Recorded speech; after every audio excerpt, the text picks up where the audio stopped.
मैं बात कर रहा हूं भारतीय क्रिकेट टीम के उस सितारे की जो ऑस्ट्रेलिया में दौड़ते थे अपने रनअप के लिए।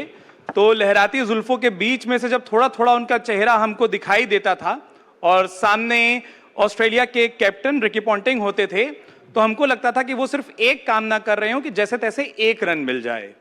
रिकी पॉन्टिंग को जिन्होंने खूब परेशान किया, लेकिन परेशान हर क्रिकेट फैन को भी किया कि आखिर जब वो रनअप पर दौड़ते हैं तो उनका चेहरा क्यों नहीं दिखता। थोड़ी सी निराशा इस बात की कि आज पूरा चेहरा साफ दिख रहा है वरना अपनी जुल्फों को संभालते हुए। हालांकि जब आप दिल्ली और खास तौर पर अमर उजाला संवाद हरियाणा में कर रहे हो तो एक अलग जोश होता है। मैंने बोला जो मंच पर आने वाले हैं जोरदार तालियां बजाइए, तभी वो आएंगे। ईशांत शर्मा की आपसे बात होगी तो उन्होंने दोनों के दोनों बाहें जो है ऊपर उठा ली। मुझे समझ नहीं आ रहा है कि अब बात होगी कि दो दो हाथ होगा। जो ऑस्ट्रेलिया में आपने खूब किया, जो आपने पाकिस्तान के खिलाफ खूब किया, जो आपने तमाम मंचों पर खूब किया, कुर्सी देने का एक फायदा यह भी होता है कि कद थोड़ा बराबर लगने लगता है, वरना आधा भय तो इस बात का भी है कि बात यूं करनी पड़ेगी। बहुत बहुत स्वागत अमर उजाला संवाद के मंच पर ईशांत। सबसे पहले तो शुक्रिया। मतलब बहुत मजा आया जब वो रिकी पॉन्टिंग आए और जाए। मतलब जितना वक्त उन्होंने अपने करियर में ऑस्ट्रेलिया में उस सीरीज में हेलमेट पहनने, ग्लव्स पहनने, जूता पहनने, पैड पहनने में लगाया होगा, आपने दौड़ा और हम लोग इसी तरीके से मुस्कुरा रहे थे। आप तो बहुत कम मुस्कुराते, हम तो बहुत जोर से मुस्कुरा रहे थे। अपने घरों की उन प्लास्टिक चेयरों के हत्थों को यूं पटकने लगते थे। क्या खास था, कौन सा च्यवनप्राश था कि ऐसा हुआ कि वो इतने परेशान हो गए?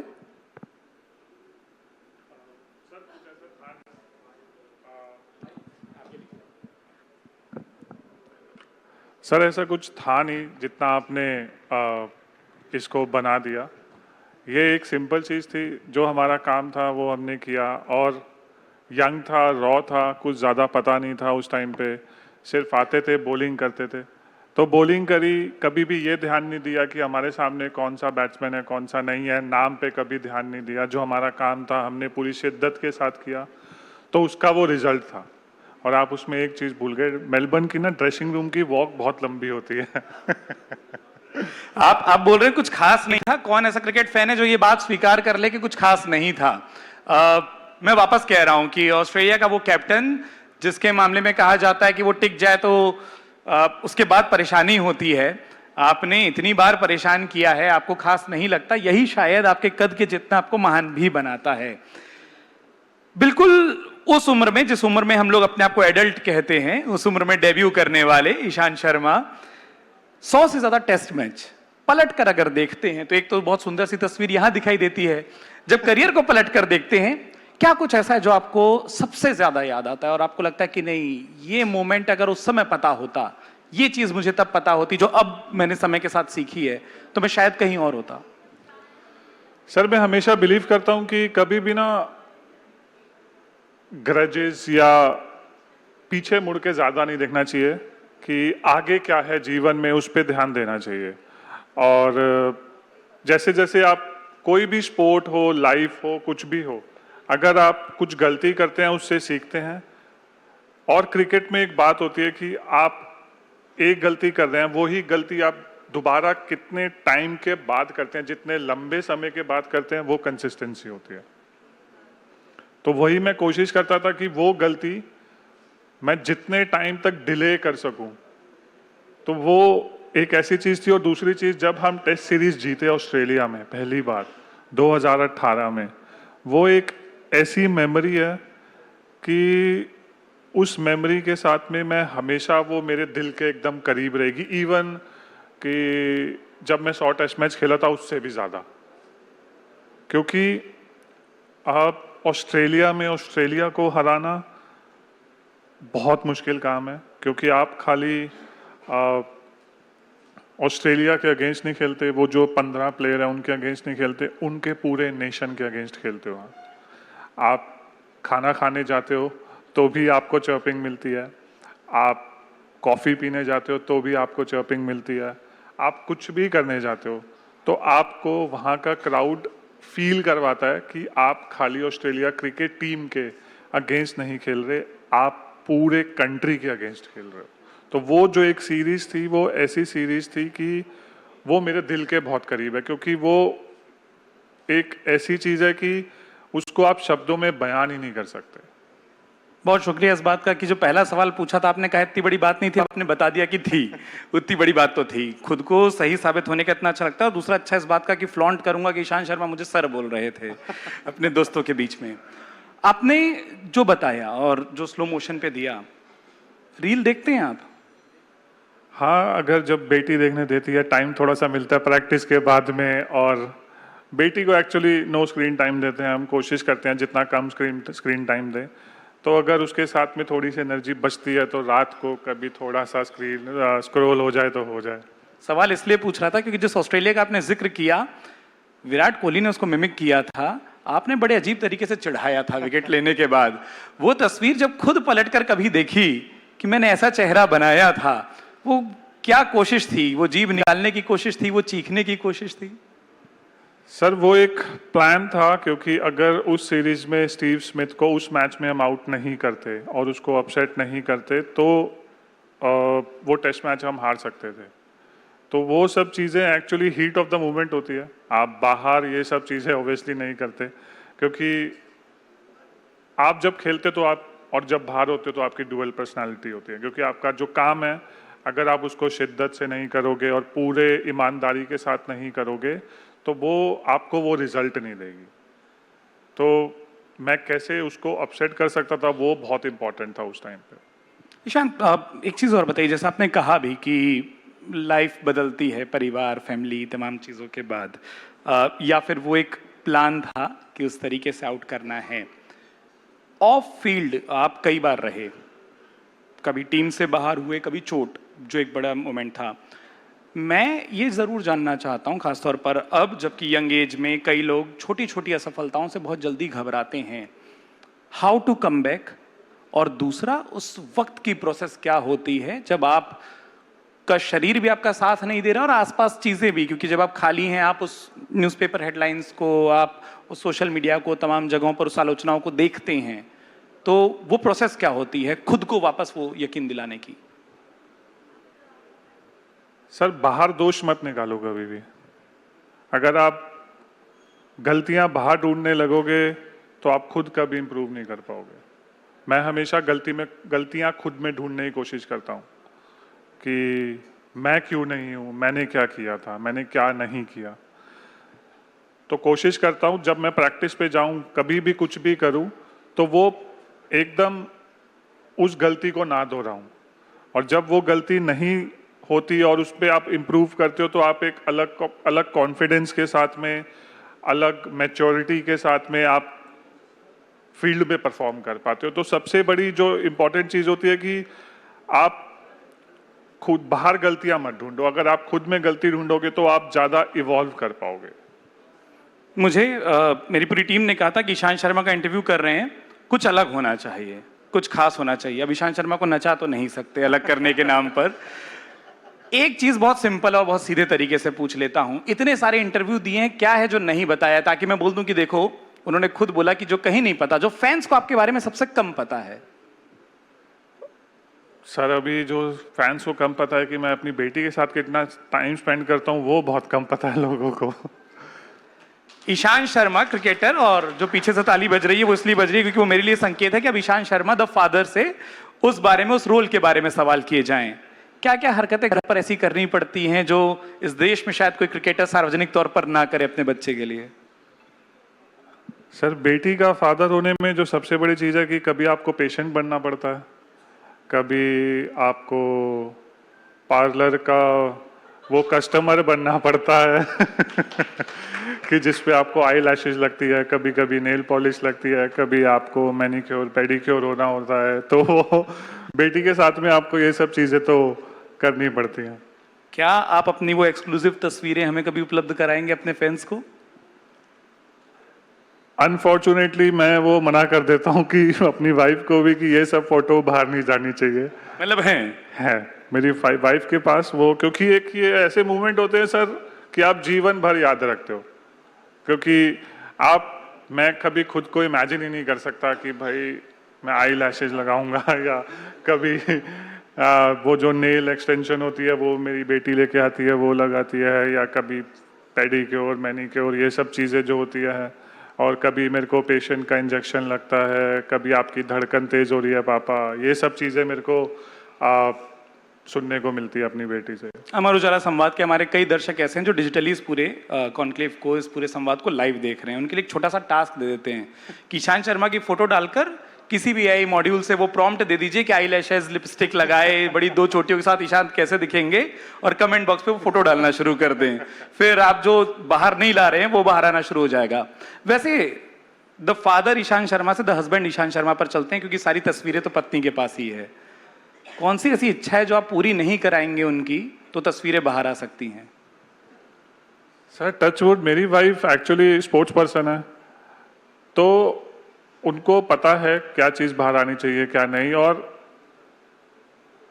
बहुत मतलब डिमांडिंग है ही नहीं कि भाई मेरे को ये चाहिए वो चाहिए। उसको पता है कि भाई, क्योंकि उसका सारा फोकस बेटी पे है या फिर मेरे पे है, और एक्चुअली हमारी लाइफ और जो लोग हैं वो बहुत कम है, कि मतलब मेरा परिवार, एक दो दोस्त और बस। तो इस वजह से मैं बहुत अलग अलग रहता हूँ। आपने मेरे को देखा भी होगा कि मैं सोशल मीडिया पे भी बहुत कम पोस्ट करता हूँ।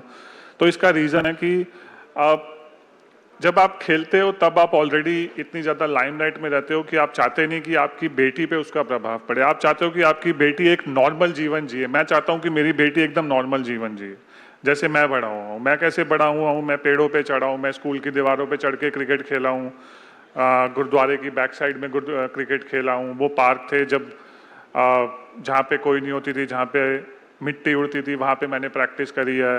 रनअप कभी भी अच्छा नहीं हुआ, वहाँ पे प्रैक्टिस करी है। तो ऑब्वियसली आप वैसी चीज़ नहीं दे पाओगे, बट सिमिलैरिटी अगर आप वैसी दो कि एक मिडिल क्लास बैकग्राउंड से आप कैसे आते हो, कि आप गवर्नमेंट स्कूल में पढ़े हो, आप स्ट्रीट स्मार्ट आपको कैसे बनना है। तो ये सब चीज़ें अगर आप अपने, स्पेशली आजकल की दुनिया में कि जो एआई, सोशल मीडिया, इन सब पे इतना ज़्यादा है, कि इसमें अगर आप वो लाइफस्टाइल अपने बच्चे को दे सकते हो तो आपका बच्चा ऑटोमेटिकली बहुत आगे जाएगा। क्योंकि आपने जिक्र किया, बात वहीं ले चलते हैं। बहुत सारे लोगों को ईशांत शर्मा वो तो पता है जो अगर उनका स्लिप या विकेट कीपर कैच छोड़ दे तो थोड़े से भजन उनको बोल देते हैं। वो भी पता है जो रिकी पॉन्टिंग को घबरा देते हैं, लेकिन वो नहीं पता जिनके फादर ने एक बहुत हम्बल बैकग्राउंड से एक शख्स को इतना बड़ा क्रिकेटर बनाया था। वो स्ट्रगल आपने सिर्फ छू कर निकले हैं। थोड़ा सा उस जर्नी के बारे में, उस पहली कमाई से दिए गए गिफ्ट के बारे में कि पापा को बोला थोड़े पैसे आप दे के आ जाना। सर मेरे को याद है कि मैं अंडर 17 खेला था पहली बार दिल्ली के लिए। जब मैं सेलेक्ट हुआ था तो हमें मिले थे 1600 रुपये। तो उस टाइम पे क्या था कि हमारी जॉइंट फैमिली थी, जिसमें से कि मेरे पापा 5 ब्रदर्स हैं, वो पांचों की पांचों ब्रदर साथ में रहते हैं और सबकी फैमिली साथ में रहती है।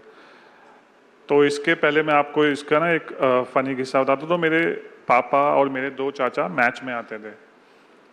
तो अगर जैसे कोई पहले सेशन में मेरे को विकेट नहीं मिला, तो जैसे मेरे पापा को मैच देखने का बहुत शौक था, तो वो आते थे 3 जने, तो मेरे 2 चाचा और मेरे पापा। तो जो टीममेट्स थे वो कहते थे अब विकेट मिलेंगी। मैंने कहा अब कैसे मिलेंगी? तो उन्होंने बोला ब्रह्मा विष्णु महेश कटे सारे कलेश। वो आ गए तीनों मैच देखने। तो ये सब चीज़ें होती थी। फिर जब मैंने वो 1600 रुपये अपने पापा को दिए, तो मेरे पापा ने वो पैसे माथे पे लगाए थे। तो वो इसलिए नहीं लगाए थे कि क्योंकि 16 साल की उम्र में अगर आपका बेटा पैसे कमा रहा है, और मिडिल क्लास इंसान की सबसे पहली सोच क्या होती है कि भाई अब ये कुछ खेल गया, अच्छा खेल जाए और नौकरी लग जाए। इंडिया खेलने के बाद भी मेरे फादर की सबसे पहली चीज़ क्या थी कि भाई कहीं पे नौकरी ले लियो जिससे तेरा फ्यूचर सिक्योर हो जाए।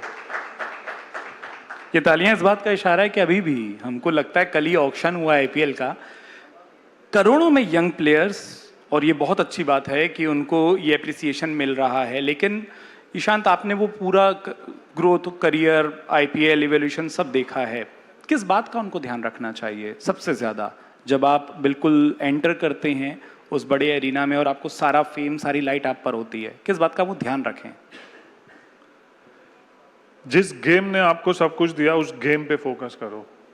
पैसे, फेम, सोशल मीडिया, बहुत सारी चीज़ें आएंगी कि जो डिस्ट्रैक्ट करेंगी। अगर आपने उस गेम को ध्यान में रखा और उस गेम को सब कुछ दिया, आपने मेहनत करी, सब चीज़ें अपने आप टेक केयर कर लेती हैं। तो हमेशा गेम के लिए मेहनत करो।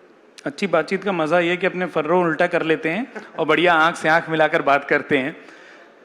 हाथ का आधा टैटू दिख रहा है और परिवार बहुत धार्मिक है, ये बहुत कम लोगों को पता होगा। एक तो आप सोशल मीडिया पे कम पोस्ट करते हैं, वैसे एक्टिव नहीं, तो रिसर्च बहुत करनी पड़ती है, बहुत सारे इंटरव्यू देखने पड़ते हैं। क्या वो उसकी कहानी है और क्या वो बिलीव है? थोड़ा सा अगर आप ये बताएं। सर, सनातन धर्म है, मेरा क्या बिलीव है? अगर सनातन धर्म है तो है। हम एक उसके छोटे से पार्ट हैं। ये हाथ पे महामृत्युंजय लिखवाया था मैंने, शिव जी का टैटू। एक्चुअली वो उससे पूरा कनेक्ट करवाना है, लेकिन पूरा वो कनेक्ट होने का टाइम नहीं मिल पाता। तो जब भी टाइम मिलेगा तो उसको पूरा एक हाथ में पूरा वो टैटू मेरे को बनवाना है। फिर वही वाला हाथ है जिससे वो आशीर्वाद स्वरूपी बॉल तेजी से और ना चली जाए कि और तेज डिलीवरी होने लगे। नहीं सर, बस एक शौक है।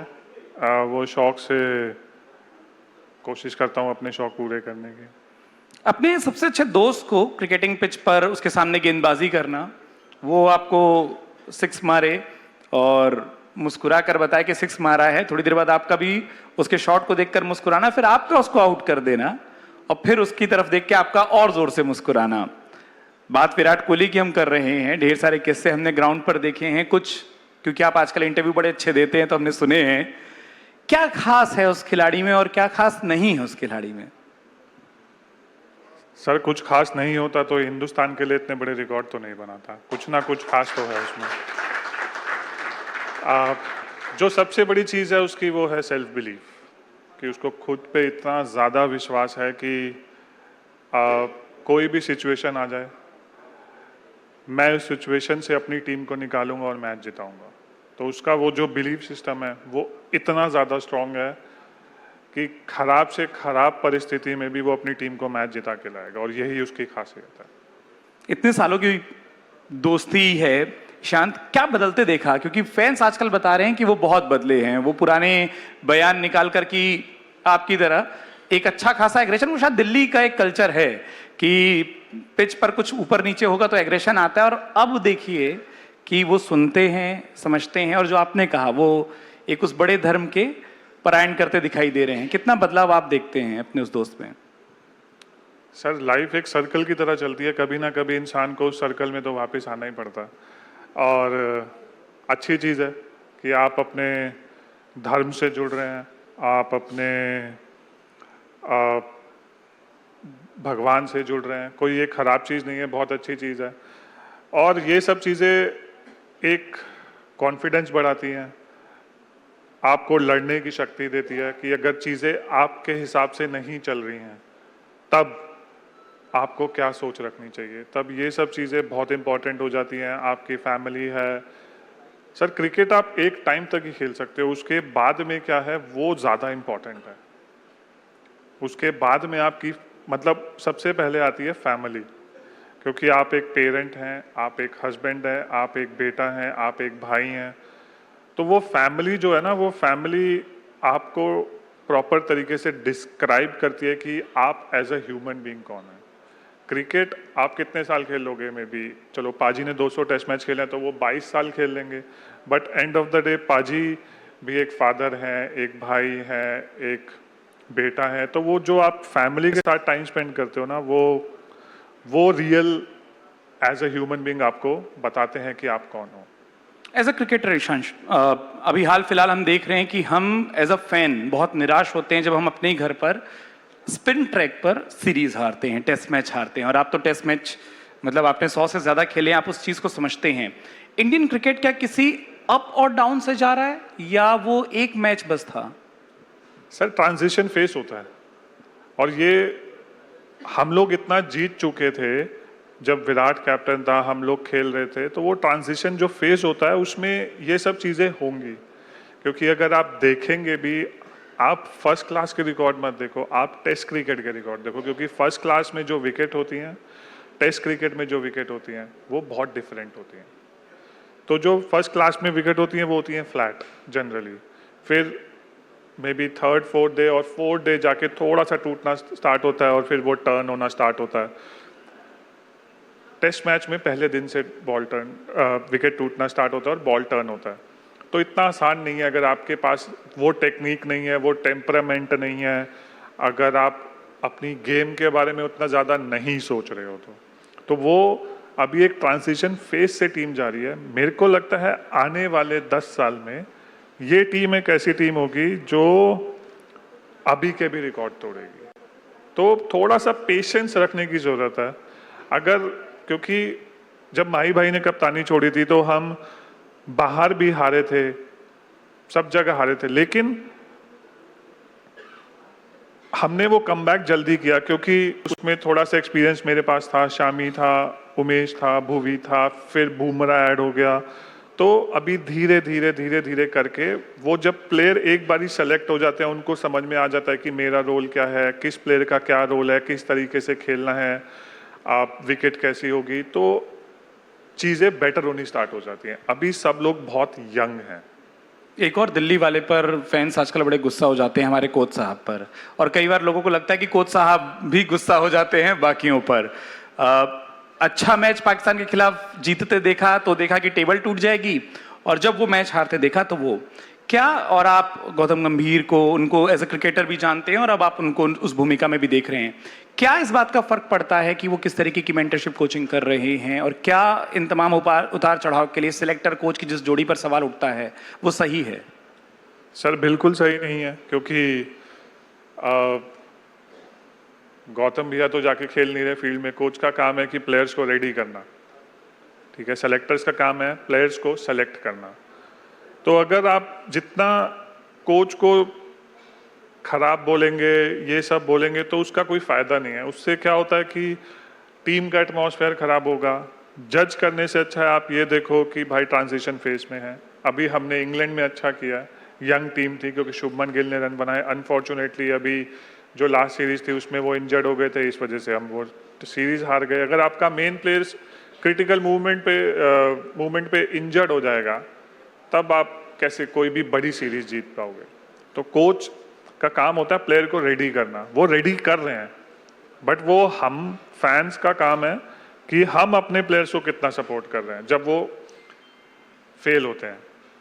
सर ऊपर चढ़ते सूरज को तो हर कोई सलाम करता है, जब सपोर्टर का काम होता है, फैंस का काम होता है, जब आपकी टीम नीचे लगी होती है तब आप क्या रिस्पॉन्ड करते हो।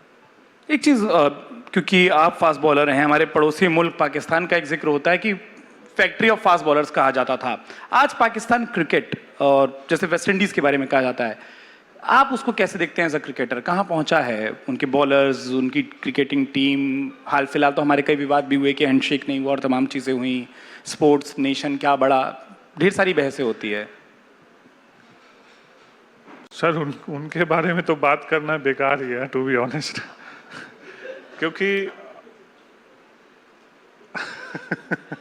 मैं बोलना नहीं चाहता, बट इंफ्रास्ट्रक्चर वाइज वो लोग आसपास भी नहीं है। क्योंकि हमारे पास जिस तरीके से इंफ्रास्ट्रक्चर है, बीसीसीआई और इवन आईपीएल, आप देखो इतनी बड़ी लीग है कि आपको लगता है आप आईपीएल खेल रहे हो तो ऐसा लगता है आप इंटरनेशनल मैच खेल रहे हो। इतने बड़े बड़े प्लेयर आते हैं, हर एक इंटरनेशनल प्लेयर आ रहा है, आप उनको बैटिंग कर रहे हो, बॉलिंग कर रहे हो, लार्ज नंबर ऑफ क्राउड आता है, टीवी पे इतनी ज़्यादा व्यूअरशिप आती है। तो आप कंपैरिजन नहीं कर सकते, क्योंकि आप कोई भी लीग ले लो वर्ल्ड में, ना कि खाली पाकिस्तान, या कोई भी लीग ले लो, आसपास भी नहीं है कोई भी प्लेयर अगर आप देखो तो पाकिस्तान का कंपैरिजन टू इंडियन प्लेयर्स। एक चीज और कि एक फास्ट बॉलर को अगर कैप्टन को सलाह देनी हो, क्योंकि अमूमन ये होता है कि कैप्टन आकर बॉलर्स को सलाह देते हैं, क्या होनी चाहिए? सर कैप्टन जो बॉलर है वो बहुत ज़्यादा स्मार्ट होता है। लोगों को लगता है फास्ट बॉलर का दिमाग घुटने में होता है, लेकिन ऐसा होता नहीं है। फास्ट बॉलर का दिमाग बहुत ज़्यादा चलता है। वो इसलिए चलता है क्योंकि उसको अपनी हर एक बॉल में एक डिफरेंट वैरायटी करनी बहुत ज़रूरी है। विकेट अगर फ्लैट है, किस तरीके से बॉलिंग करनी है, बॉल रिवर्स नहीं हो रहा तो कैसे रिवर्स करानी है, ये सब चीज़ें बहुत इंपॉर्टेंट होती हैं। तो जो बॉलर होता है वो कैप्टनसी बहुत अच्छी करता है। मैं इसलिए पूछा क्योंकि बहुत समय से वो कैप्टेंसी देख नहीं रहे हैं, इसलिए आपका इशारा तो मैं समझ रहा हूँ। लेकिन उसको उसको अगर मौका मिले, वो कैप्टन को सलाह दे, कैप्टन को बहुत सुननी चाहिए, या कैप्टन जो बॉलर से उम्मीद करता है वो बॉलर का काम है डिलीवर करना, वो कैप्टन से अपने मन मुताबिक काम कराए या वो कैप्टन के मन से काम करे? सर इसमें दो चीजें होती हैं कि एक बॉलर क्या चाहता है। अगर बॉलर चाहता है कि मेरे को इस प्लान पे बॉलिंग करनी है, तो कैप्टन जो अच्छा कैप्टन होगा वो बोलेगा हाँ ठीक है भाई, जो तेरे को ठीक लगता है तू मैंने इस टाइम माइक में आपकी आवाज सुनी है, आप चाहते वाते नहीं थे, आप लड़ते थे। नहीं नहीं नहीं, मैंने आज तक कभी, मैं टचवुड माही भाई के अंडर खेला, विराट के अंदर खेला सबसे ज्यादा, कभी भी दोनों ने मुझे ये नहीं बोला कि आप ये करो ये करो ये करो, कभी भी कुछ नहीं बोला। उन्होंने एक चीज बोली है, जो तेरे को ठीक लगता है वो कर। जब कोई प्लान जो मैंने बनाया वो काम नहीं करता, तब वो बोलते थे कि अब लगता है इस वाले प्लान से बॉलिंग करते हैं। मतलब वो दोनों आपके प्लान को सुनते थे और उस अकॉर्डिंग फील्ड देना या वो चीजें करना वैसा काम होता बिल्कुल था? बिल्कुल, कभी भी मेरे साथ ऐसा नहीं हुआ कि किसी ने मेरे को ये बोला हो कि नहीं आप इसी प्लान के साथ या इस फील्ड के साथ बॉलिंग करो, क्योंकि मेरे को पता है कि मेरी बॉलिंग क्या है। मैं अपनी बॉलिंग का बेस्ट जज हूँ और फील्ड में बेस्ट करना मेरा काम है। अगर मैं नहीं करूँगा तो बीइंग अ प्रोफेशनल आपको पता है कि आपको क्या चीज़ें खराब हो सकती हैं आपके लिए। वक्त का इशारा हो रहा है, तो एक रैपिड फायर मैं आपके साथ करना चाहता हूँ और कोशिश ये रहेगी कोई रैपिड फायर सा ही हो। सर उसको मत बड़ी देखिए। जल्दी हो गया। नहीं नहीं, उसको मैं वही बोल रहा हूँ, उसको मत देखिए। और जल्दी हो गया मुझे मालूम है, मैं यही बोल रहा था कि लंबे स्पेल मांगना जिसको आता हो ना, जो छोटे छोटे स्पेल नहीं करता वो बड़ा टाइम मांगता है, उसको हम इग्नोर भी कर सकते हैं, जैसे हमने कई बार किया है। टेस्ट मैच या T20? Test match. सबसे मुश्किल बल्लेबाज आपके खिलाफ कौन रहा? Matthew Hayden. सबसे आसान? इंटरनेशनल क्रिकेट में तो कोई भी नहीं है। Ricky Ponting? नहीं सर, लेजेंड। लगा नहीं था जब आपने उनके खिलाफ बॉलिंग की थी कि कहीं से वह उनको लेजेंड मानकर बॉलिंग कर रहे हैं। But he is legend. कभी ऑफ, ये मैं जोड़ दे रहा हूं, कभी उन्होंने पिच के बाद, विकेट के बाद में बात की कि यार मैं ही क्यों? नहीं सर, ऐसी कभी बात नहीं हुई कि मैं ही क्यों, बट हाँ उन्होंने हमेशा अप्रिशिएट किया कि I really like your attitude, the way you play, fighting spirit, ये सब चीज़। तो क्योंकि ऑस्ट्रेलियंस हमेशा इसी स्पिरिट के साथ खेलते आए हैं, तो वो अगर आप फील्ड पे उनके साथ खेल रहे हो तो वो बहुत ज़्यादा कंपेटिटिव है, लेकिन of the field they always praise you. चलिए इसको अब वो रैपिड फायर वाला वीडियो बनाते हैं। सबसे ज्यादा यादगार विकेट कौन सा है? एक या ओवरऑल? ओवरऑल। सर एक नहीं होगा, बहुत सारी होंगी। लिस्ट स्टार्ट कहां से करते हैं? पहली टेस्ट विकेट, 100वीं टेस्ट विकेट, 150वीं टेस्ट विकेट, 200, 300 लॉर्ड्स के साथ। मतलब नहीं पड़ता कौन सामने है, नंबर से मतलब है? नहीं, उस अचीवमेंट से मतलब है? अचीवमेंट से नहीं, वो मेमोरी से मतलब है। सबसे फेवरेट कैप्टन कौन? दो ही हैं, माही पहला भाई, कौन? माही भाई और विराट। सबसे ज्यादा सुनने वाला कैप्टन कौन? दोनों। बाउंसर डालना पसंद है जब बल्लेबाज बहुत मार रहा हो, थोड़ी सी स्लेजिंग कर रहा हो, या स्विंग करना? स्विंग करना। एक बात जो करियर में बहुत बाद में पता चली, पहले पता चल जाती तो बहुत अच्छा होता। 2018, 17-18 में मैं काउंटी क्रिकेट खेलने गया था कि सब लोगों ने उससे पहले मेरे को बोला था कि ना आगे वाला बॉल तेज होना चाहिए, लेकिन किसी ने बताया नहीं कैसे तेज होना चाहिए। तो वो मेरे को काउंटी क्रिकेट में पता लगा था जेसन गिलेस्पी के साथ काम करके। एक शब्द में ईशांत शर्मा कौन है? फादर। ड्रेसिंग रूम का सबसे शांत खिलाड़ी कौन है? कोई भी नहीं है सर, क्रिकेटर शांत नहीं हो सकते। तो सबसे ज्यादा मजाकिया कौन है? सब लोग। सबसे ज्यादा गुस्से वाला? करंट टीम का तो मेरे को नहीं पता, बट हाँ मेरे टाइम पे जब चीजें खराब होती थी तो मैं ही तोड़ फोड़ करता था। आप? बॉस कौन होता था ड्रेसिंग रूम का? हम 3-4 लोग थे, मैं, विराट, जनरली हम ही दोनों थे कि जो जीने नहीं देते थे लड़कों को। दिल्ली गैंग।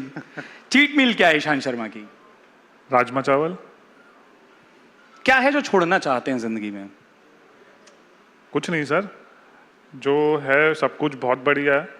मैंने कहाँ से स्टार्ट किया था, कहाँ पहुँचता हूँ, अभी देखता हूँ कि भाई मेरे घर पे भी इतनी बड़ी दीवारें हैं, मैं सोफे पे लेटा हुआ इतनी बड़ी स्क्रीन पे मैच देख रहा हूँ। तो ऐसी कोई चीज़ नहीं है कि जो मैं कभी ये बोलूँगा कि कुछ छूटनी चाहिए। जो भगवान ने दिया बहुत अच्छा दिया और बहुत शुक्रिया है उस चीज़ का। सबसे फेवरेट फास्ट बॉलर कौन है भारतीय क्रिकेट टीम का? बुमराह। बहुत बहुत शुक्रिया ईशान। सामने लिखा आ रहा है टाइम अप, उसका भी पालन करना है। आपको तो बहुत बेहतर पता है कि कैसे वो ओवर खत्म किया जाता है समय पर। पहले जोरदार तालियां इस बात के लिए बजाइए कि ईशान शर्मा ने जब जब हर वो विकेट ऑस्ट्रेलिया में लिया है तो हम लोग अपने घरों पर ऐसी कुर्सियों के हत्थों को कितनी जोर से पकड़े हैं, कितना खुश हुए हैं। विकेट हमको पाकिस्तान के खिलाफ वाले ज्यादा मजे आए, और आपके उस चेहरे को देखकर जिसका मीम सबसे ज्यादा बनता है, हमने भी अपनी गली में किसी क्रिकेटर को आउट करके वैसा चेहरा बनाने की कोशिश की। जुल्फे घर वालों ने कभी आपके जैसी रखने नहीं दी, तो वो हसरत दूसरों के चेहरे पर पूरी की है। बहुत शुक्रिया। अगर आप ये वीडियो YouTube पर देख रहे हैं तो हमारे चैनल को सब्सक्राइब कर बेल आइकन दबाएं, और Facebook पर देख रहे हैं तो हमारे पेज को लाइक करें।